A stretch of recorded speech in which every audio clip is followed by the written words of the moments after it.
네, 보통 우리가 이 두 가지의 질환을 겪으면 이 명치 쪽이 좀 답답하다, 아니면 네. 가슴이 꽉 막히는 것 같다, 뭐 이런 증상을 호소하시곤 하는데, 이 두 가지 질환과 다르게 정말 가슴이 답답하다, 아니면 심장 쪽에 문제가 있어서 이런 증상을 호소하는 거는 좀 어떻게 구분을 하나요? 일단 위식도 역류 질환도 아까도 말씀드렸다시피 심장과는 관련이 없는 흉통이 올 수도 있거든요. 항상 이거를 두 개를 감별하는 게 가장 중요합니다.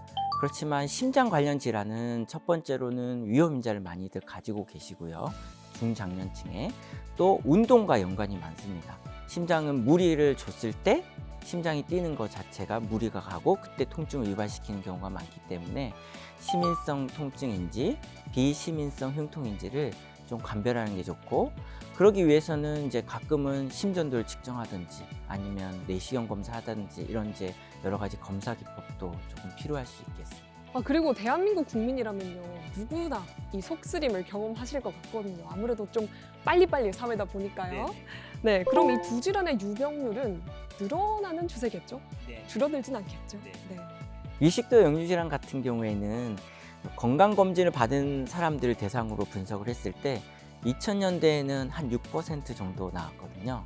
근데 2010년대에는 15% 정도로 2배 이상 증가하는 것으로 알려져 있고요. 기능성 소화불량증은 이제 우리가 설문조사로 많이들 체크하거든요. 그랬을 때 보통 10명 중에 1명 정도 우리가 확인할 수 있습니다. 네, 그럼 교수님께서 아까 두 가지 질환의 차이점을 굉장히 명쾌하게 또 설명을 해주셨는데요. 분명히 두 개가 다른 질환인 건 알겠거든요. 근데 이 두 가지가 동시에 발생하는 경우도 있나요? 이제 우리나라 같은 경우에는 이 두 개의 질환이 다 흔하고 진료실에서 많이 만나다 보니까 이 두 가지 같이 있는 경우도 우리가 확인하게 되는데요.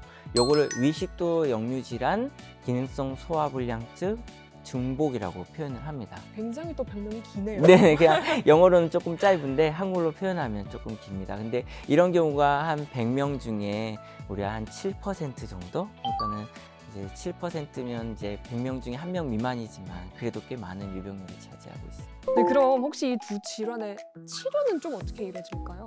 위식도 역류 질환 같은 경우에는 가장 중요한 게 위산이 역류를 해서 증상을 일으키는 것이기 때문에 위산 억제제라는 약이 가장 치료의 근간으로 사용됩니다.